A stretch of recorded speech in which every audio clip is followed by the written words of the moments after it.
Yes, I have returned. How to Build a Hole. From 2019's smash hit album, How to Build a Hole by Fantasticboom.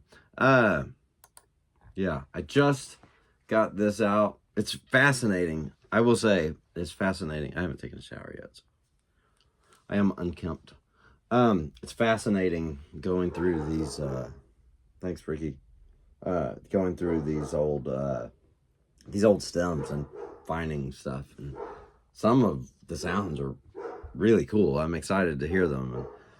I haven't heard them in years, in isolation in years. So, yes, let's get started. The song, I remember the first video I have of me playing a part of this, of writing a part of this, was I had been listening to a song called, I think I've mentioned this somewhere, Attic Lights by Atlas Sound. And I just sort of wrote this part to it. And you'll notice if you check that song out, it's basically the same tempo. I mentioned before I was really into Deer Hunter. Atlas Sound is the side project of the leader of Deer Hunter. They're both great projects. Deer Hunter at the time was pretty influential on me. The drum scheme in this song is very much the drum scheme in a song by Deer Hunter called Helicopter. So if you go listen to Helicopter, you'll hear like, oh yeah, that's what Mark ripped off. So the song here is completely different. So all right, let's begin, shall we? The opening sound. Okay, I will recount the making of this sound as well as I remember it. Two sounds, really. Here. All right, here. Let's take one sound at a time. All right, the feature sound, as I remember it. In fact, yes, I see notes. My naming, when it's not just audio 1, audio 2, which does not make engineers I work with very happy. But when I do name stuff, oftentimes it's the description of how it did it. So it says real cursor chords. I think real was because there was probably a draft where I was trying them in different order or something. I don't know, or just differently. But I remember I used a mouse on a piano scroll in Logic, and I was triggering, I think, external, or it must not have been. I don't remember having an FM synth. This is definitely an FM synth.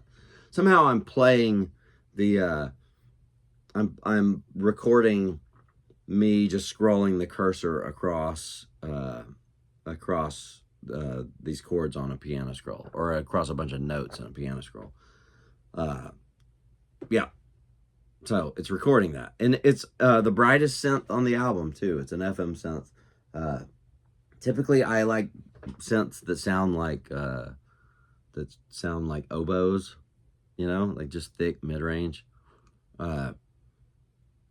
I was listening to an album the other day for the first time in years, and I thought, I think this is where I got my sense of what I wanted synths to sound like. And it's an album called Now. I'm sorry, a band called Now. The album is called Threads. Really beautiful album. It's stylistically a very strange, for something that's probably a top 10 favorite album of mine ever. It really doesn't sound like, almost genre-wise, something I would be into, because it almost sounds Paramore-esque, but not really. There's this weight to it. This shirt has had it. I've had this shirt for years. And I don't know. Anyway, really, really beautiful album. There's this slow, a real gravity to the album for something that stylistically seems more flippant than that. I mean, the typical things that sound like this are a lot more flippant and silly or fun sounding. And that album is beautiful. Anyway, Anyway, so cursors. Now, what's the jumping up is because I've then fed the recording of it through a Lexicon Primetime 95, PT95. On each of the Lexicon Primetimes, you can half or double the, well, depending on which setting you're on with the two, the Primetime 2, the Primetime 95. Basically, you can change the chip range, the chip bandwidth, and you're trading twice as much delay time for half as much chip resolution. So you're losing a bunch of treble, right? In order to get a longer delay time. But what's important about it is anything that's in the cache. Is that the word? Cache? That's the way you say that, right? Oh man, there we go. All right. Sorry for the 3D. Ah, now it's back. Oh my gosh. These notifications that won't go away. Whatever's in the cache will then shift an octave in either direction. So anyway, it's a really cool effect. That also explains the popping in it. So there are pops in there that are just a function of doing that. And, you know, I mean, pops are the things that it's the most scary sound in the world to a mixing engineer and stuff. And in this case, it's like, well,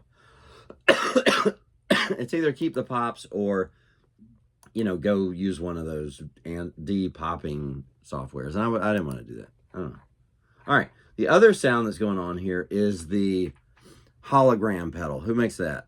Hologram. It's like, you know, wide. I know you're probably yelling it at the YouTube screen. Whatever, the hologram. I don't know why that pedal's not stereo. Oh, it is stereo. It doesn't accept stereo sources as I remember it. So, it's a cool sound. I don't remember what the source sound is. There was another one that we didn't use. It's got that little metallic sheen to it. I don't like that one anyway. So yeah, we didn't use that one. So far we got, well, these. They're already faded out by now. Those two sounds. All right, cool little intro. The drums come in, like I said, very much like.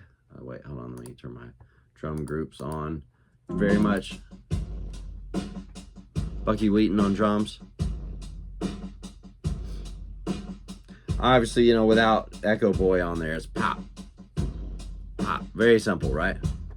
I toyed with... So I used a, you know, giant woofy distortion on the kick drum. I say it was like a Helicopter by Deer Hunter. They have a delay on the kick and the snare, right? So I just did a big boom on the snare. Other songs have done that. Right, that's very much an 80s pop thing, right? So people using those Linn drums. So yeah, there's the drums, right? I mean, is there anything else? Any particular? Sounds like drums, right? There's a interesting. I wonder what these are.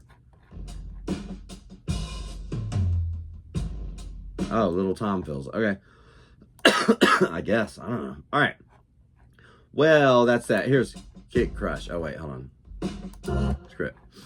Echo Tom. Let's see what this is. Echo Tom.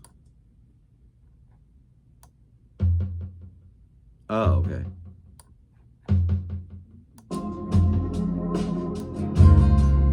Okay. Okay, so apparently at some point I was unhappy with maybe I wanted that the snare to sound a little thicker, so we added a tom to it. So, at least on the intro. It looks like it's only on the intro. So, yeah. So, all right, there you go. So far, so boring. P bass.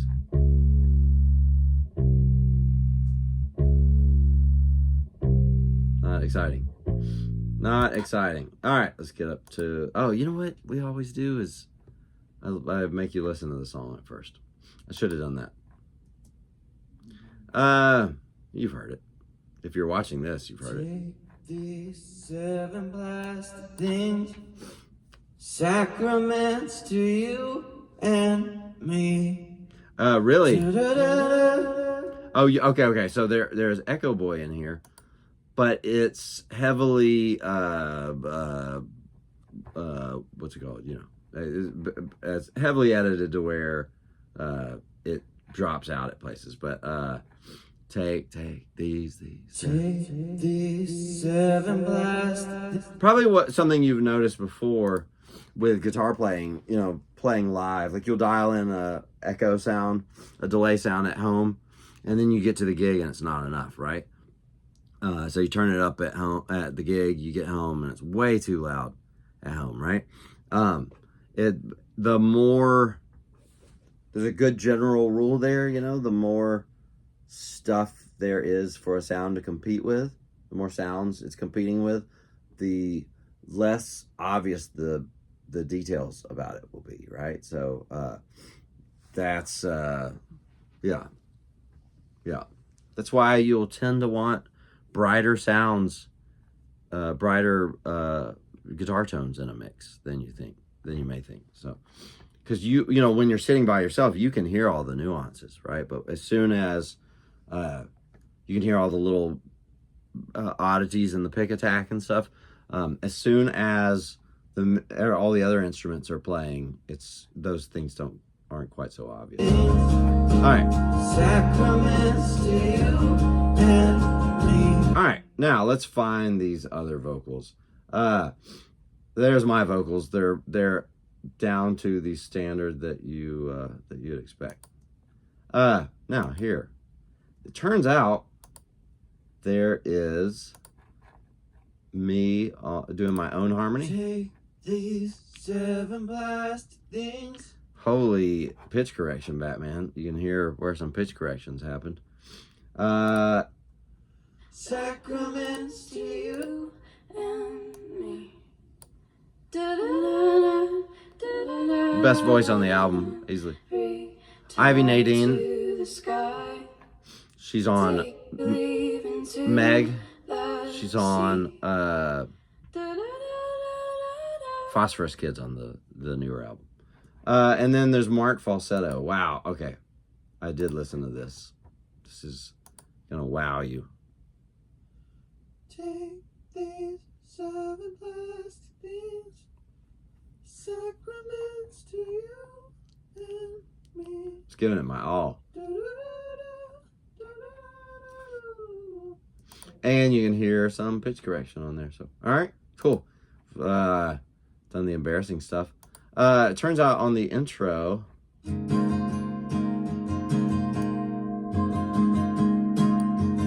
it really was center. Okay, so it starts off with one mono acoustic and then splits into two. One of these may be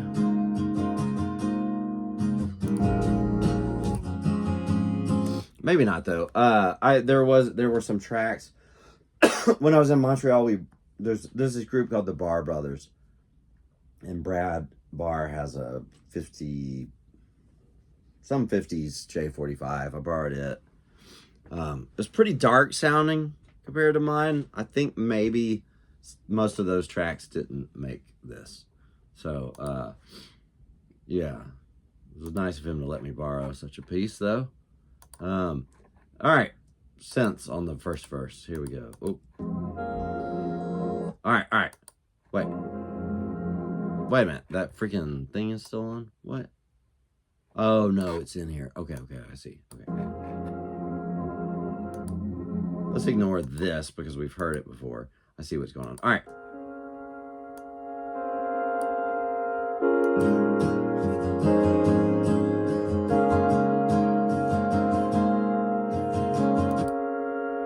Kind of cool sound.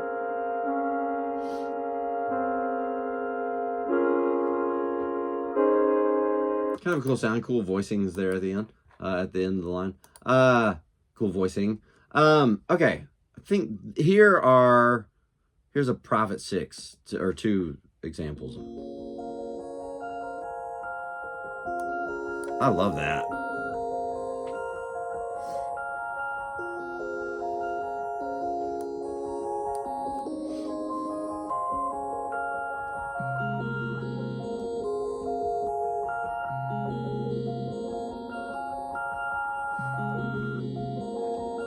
See what, looks like we got some glockenspiels on the chorus, so.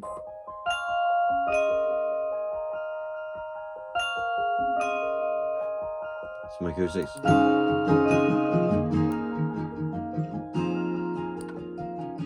This is actually the part that I wrote with, when I was, the original video with, where I came up with even part of this song, it was that.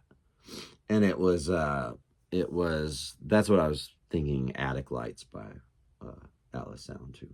So, there's a chorus, there's a prophet on the chorus. Let's see what this, 2 of them.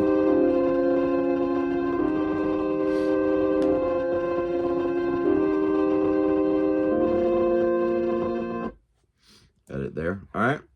Cool. That's kind of cool. The prophet has a cool aftertouch. Not aftertouch. Was it? When you really dig in. Anyway, there's that second trigger down in the thing. I'm not really a synth player, but if you push it, I remember setting a ton of my presets to where if I would push it, they would distort. It was really cool. Very, very super cool. Let's see what this is. Oh, all right, that little interlude. All right, so Get better than what we believe. another prophet, all that distorting. The other one, I don't remember what it is. Oh, it says Pitch Pirate. I don't know where this group is. Hold on. It says oh, there we go. Group 21. All right. So, it says Pitch Pirate. So that little mid-fi. I got my settings on there. I guess it's the prophet. I don't know. I don't know what it is. I don't know what's plugged into it, but there's something else going on. So, yeah. All right. Heading into verse 2. Okay. So, take these 7 plastic things, sacraments to you and me. Retire to the sky. I'll take my leave into the sea. This is a song about, we're about to get to the chorus here. I mean, the second verse. Figured I would stop and pontificate on it.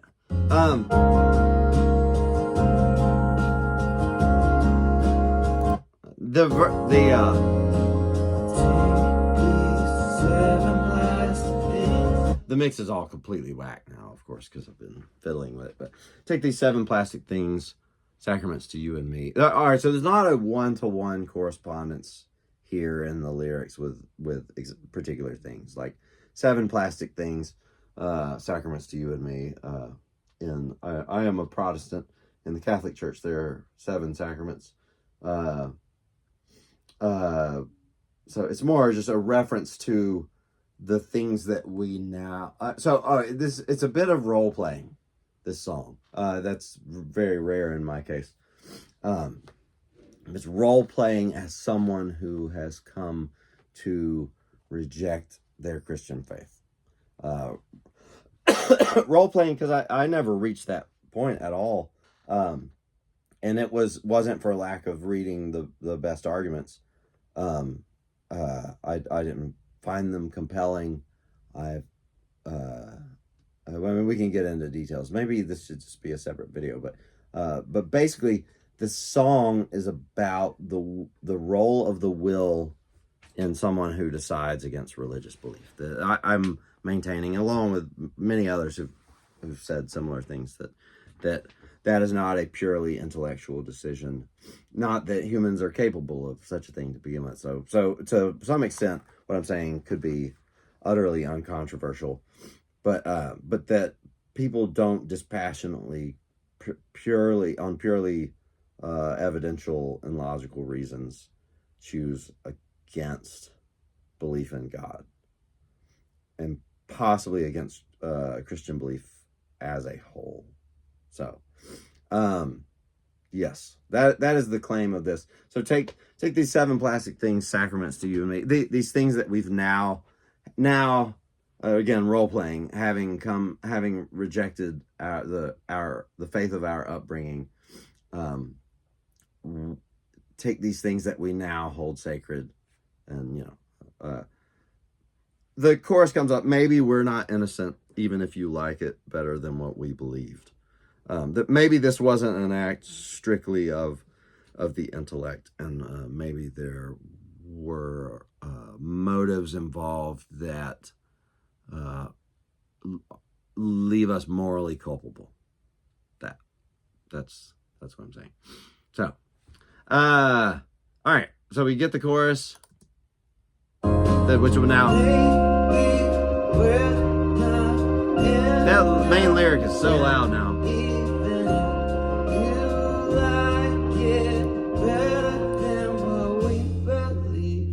I was out of oxygen at the end there. So, there you go. All right. So nice little interlude sounds. I think there's the crackling stuffs. All right, now. All right, here we go. I know how to build a hole higher than the one we know. You first saw it in a dream. You told me in a palindrome. In other words, it's indicating that maybe our arguments for that on the basis of which we came to this conclusion to reject our faith, maybe they're not as good as we want them to be. So the backdrop of writing this, it's from an autobiographical standpoint. This was and not just auto. I mean, we were all there. Strat Spring. I'm down to 2 right now because I love the floppiness, but yeah, I mean, it's I'm constantly tuning at the gig, so I need to tweak. The new atheist movement is as a historical player here.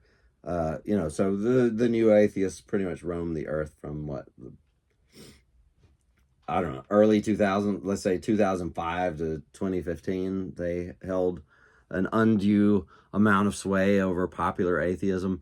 And the work wasn't good, I mean, the work seemed generally out of touch with the state of where higher level work had been. You would hear, we had talked about the logical problem of evil in the 2 songs ago. I just sort of briefly, the logical problem of evil, I think, is generally regarded as a failed project. That the logical problem of evil being that God, that it's impossible, it's incoherent to say that a God who is it's a type of coherence argument, by the way. And these have sort of always been around, but really in the latter half of the 20th century, the late 20th century through the present day, coherence arguments are a big deal in atheism. Namely that coherence arguments are essentially different forms of the charge that a God with the properties that theism posits of him cannot logically exist. That his properties are at odds with one another, or, as in the case of the logical problem of evil, at odds with some phenomenon about the world. The phenomena seem to hold no problem for atheism. They just say, "Oh, that phenomenon is an illusion." Consciousness, sure, an illusion. Others could be marshaled there. It's positing illusion. That's in my anyway. Major demerit for an explanatory model. That when you take the data to be explained and say that one's just fake. That one's just fake. You're not actually conscious. You don't actually exist. Time isn't actually a sequential thing. Atheism doesn't do the last one. That's that's the space-time interpretation of general relativity. Well, in the case of so the new atheists, I think, weren't, and they were generally regarded at the time. This is the thing. So in the higher level literature, uh, just as with now, the only times Richard Dawkins' name would, or Christopher Hitchens' name would, Dennett was a little different case because he was working in some other areas. So I would run into his name, but in general. But generally, if someone were mentioning Richard Dawkins, it was like those silly new atheists, or they like to say so and so, and we all know that's not true, but blah blah blah, right? I mean, that really is the state of references to those dudes at the time, and still now it takes on a sort of past tense thing that back when the new atheists held sway, yada yada yada, right? Maybe I should be ready with some examples of that, but that is typically when you run into their names in the higher level literature. It's just, this is what the pop atheists are out there peddling, right? Or were out there peddling in their heyday.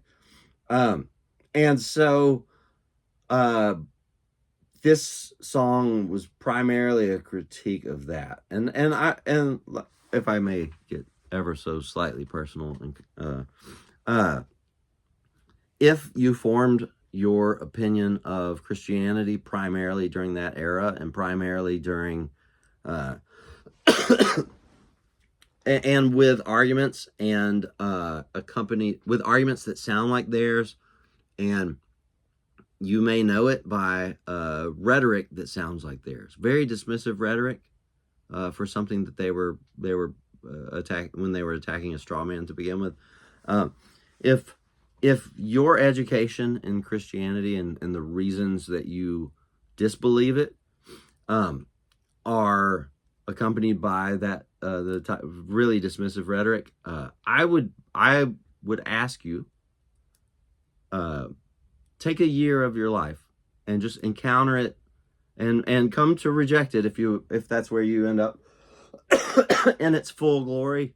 That there has never been an intellectual tradition on par with Christianity, and that's one of the evidences of that. One of the evidences of that is that history's most brilliant minds, most of them, a lot of them, more than have found Christianity home, certainly more than in any other movement. So if it's good enough for them, if it's good enough for some of the most brilliant minds ever, then chances are the argument you have that involves a lot of rhetoric about, Christians are so stupid, blah blah blah, chances are you're the one who's misunderstood some stuff. So take a year, just take it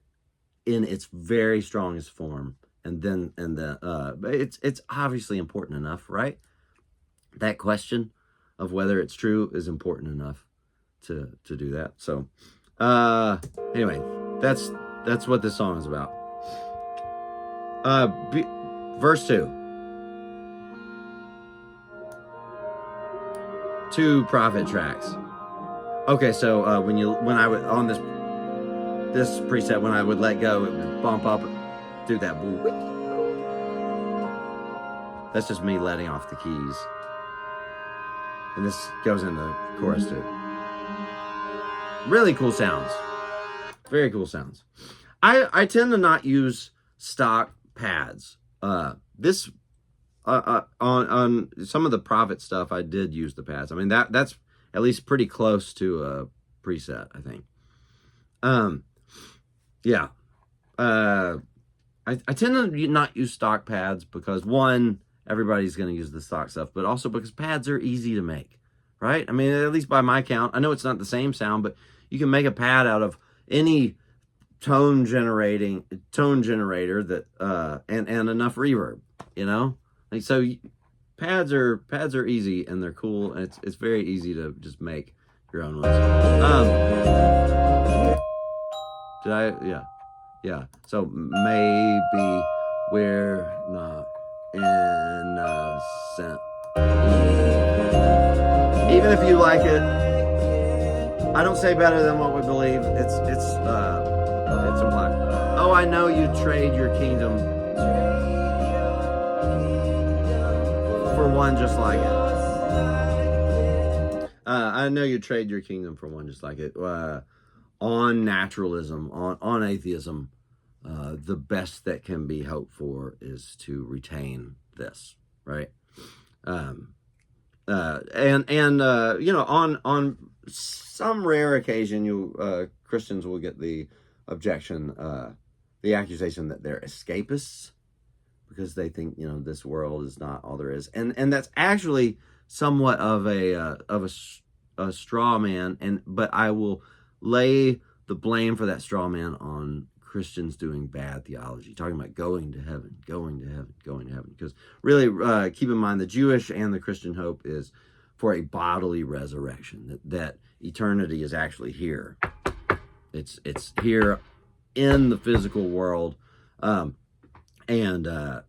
when Revelation talks about the new heavens and the new earth, the new heavens is really just sky and space. It's the new creation. It's talking about the new physical creation, right? So in point of fact, good Christian theology says that eternity, and same with good Jewish theology, although, you know, I don't know the various movements within Judaism over the past 2,000 years, but or let's say 1,900 years since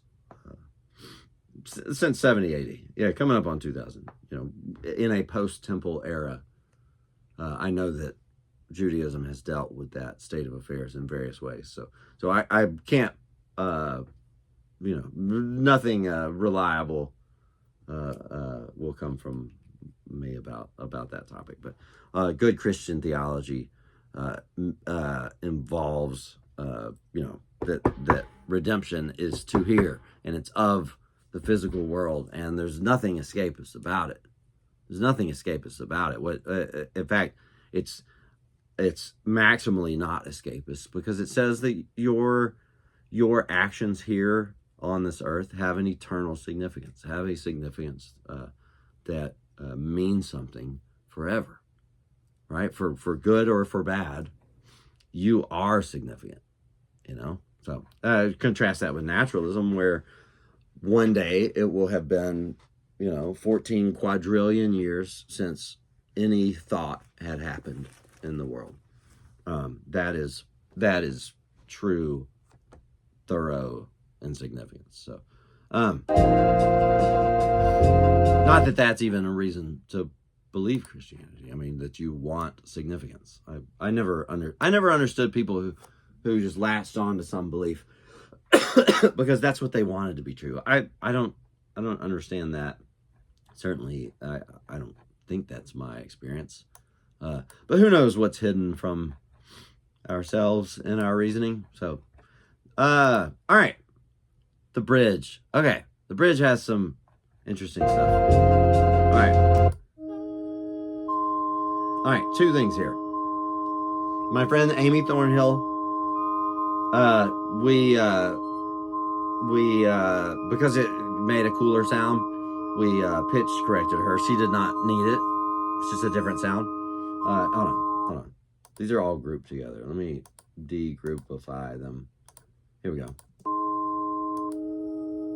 Okay. My friend Amy. Oh, okay. Maybe they're not pitched correct. She's just good. I think we just spliced some together, though. That's what it was. All right. And then here we are.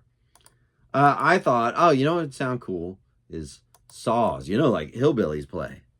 And so my friend Marion Brackney and I got a saw, just like a saw from Home Depot. That's probably not the way you're supposed to do it. And we took a violin bow, and with great difficulty, we did this. Now you tell they're pitch corrected. and spliced together.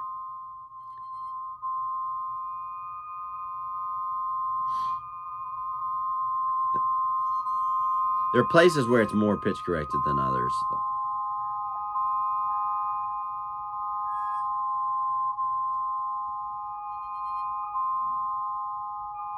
There's the bouncing bow on part of it, but that actually sounds like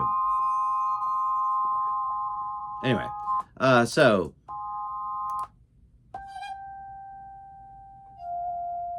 All right, so there you go, saws. And I think it turns out that people who do such a thing would never use a regular old saw from Home Depot. That you need a really floppy one, and we didn't have a floppy one. So what it involved was like, here's the pitch, trying to keep it still, and then we could keep it still for like a second or two, or not a second. Well, yeah, maybe two seconds at a time, and then just get that, and then splice that together with another 1 second, 2 second path where span of time where we got it to be in tune and so forth. So yeah, it was very difficult. So Junatic, I think this is just a straight up preset.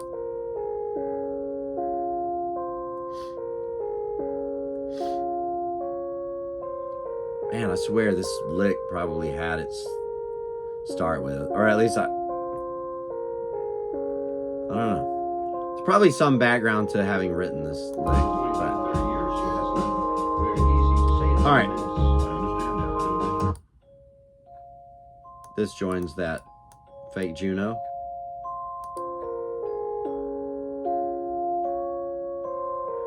Those are both plug-in VSTs, so that's lame. All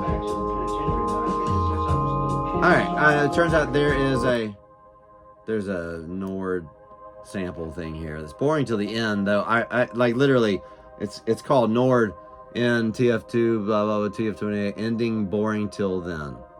Let's see what happens at the end. Oh yeah, at the very end of the song. Okay, so not all of that sound is the sample. So,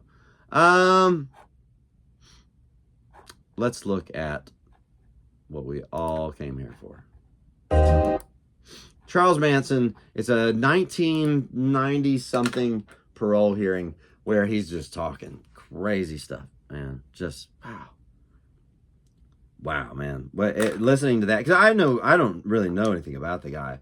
I mean, I know a tiny bit. I know the part where that Quentin Tarantino movie decides to become complete fiction. That was a cool little twist. Sorry, spoiler alert. You've had enough time, right? Anyway, yeah, just what a strange freestyle rapper guy this guy was. Your side of this? Yeah, I've been wanting to for years, but it just it wouldn't listen. Okay, this is your opportunity if you want to tell us, as long as you don't take too long, because we're not, there we go. See, how long is the episode would be to squeeze it down in words. If we're talking about 25, 30 years here, that's not very easy to say in a few minutes. I understand that. I just want you to do the best you can. Yeah, well, the more confusion that people have piled on me with lies and deceit and ambition and all the greedy little things that they play their dollar bills for comes back to the penitentiary that I've been in since I was a little kid. So I look at everything from a child's perspective because I'm still 10 years old, because I've still been up underneath the authority of the Father since I was a little 10-year-old kid. All right, there's a break there. This is where there's strings. Right? So it's out. All right, and we'll all right. Boring guitar part. The idea here was, so notice, I said I know how to build a hole higher than the one we know. You first saw it in a dream. You told me in a palindrome. The implication, like I said, was that maybe our reasons, there is a futility to our reasoning that led us to this conclusion, and that there is still moral culpability despite our being presently convinced of the matter. Um, that's where that's why Charles Manson giving an impotent defense of his actions is one that's just madness. It's rambling madness. It doesn't make sense. It's why it was a perfect perfect allegory, right? I mean, his defense doesn't make sense. Maybe it makes sense to him. It's illogical, and it is not. By the way, but I think assuming a couple of particular arguments can be defeated, I do think atheism is a reasonable conclusion. I'm not saying the bounds of rationality are not so strict as to make one option compelling. It's sometimes it is the case that the bounds of rationality that you are irrational if you don't believe a particular conclusion. Most of the time, competing mutually exclusive models. There are competing and mutually exclusive models that can both be rationally held. That goes with a great number of our daily decisions, of our beliefs, So to say that something that is a reasonably held position is so far short of saying that it's compelling, or if one does not hold this reasonably held position, one is unreasonable. That is not the case. So I think theism, atheism, Christianity among theism, I think they are all of those are rationally held beliefs. Some sort of theism that's not Christianity, in other words. And there may be others besides. The problem is here definitions of when you go to very specifically define theism or atheism, you can mire you in a lot of details very quickly. So, which is why you'll hear like Alvin Plantinga refer to theism as that there is a God or something like him. He's wanting to not get mired in the minutia of the definition of theism when it's not what we're arguing about. It's most of us come to the table knowing generally well what it is, and knowing generally well what we mean by atheism, right? So, all right. Okay. So, all right. So backwards. I think this is kind of when I solo it out, this is cheesy. I think this is a stupid. In the context, it's really just a sound. It's to keep the sound of him going, to where it doesn't sound like he comes out of nowhere again. But in the sound of it goes with this moment, I think. It's actually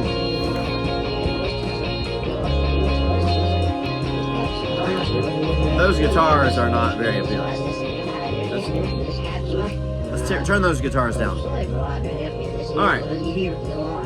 In my life, I have. I've done a lot of things that I'm not ashamed of. I got convicted for the things I didn't do, and then I got loose for things that I did. I was everything that a man was supposed to be. All right, so I tweaked. This is where I start editing the order of things he says a little bit. So, all right. In my life, I have. I've done a lot of things that I'm not ashamed of. I got convicted for the things I didn't do. I got convicted for some things that I didn't do, and then I got let loose for things that I did. And he says, I was everything in the larger context. He says, I don't know that there's any use parsing his words. You know what I mean? He's the dude. Who knows? Who knows if he had coherent thoughts that he was trying to express? I have no idea. I did the only obligatory psychology class in college, so I thought this is anyway.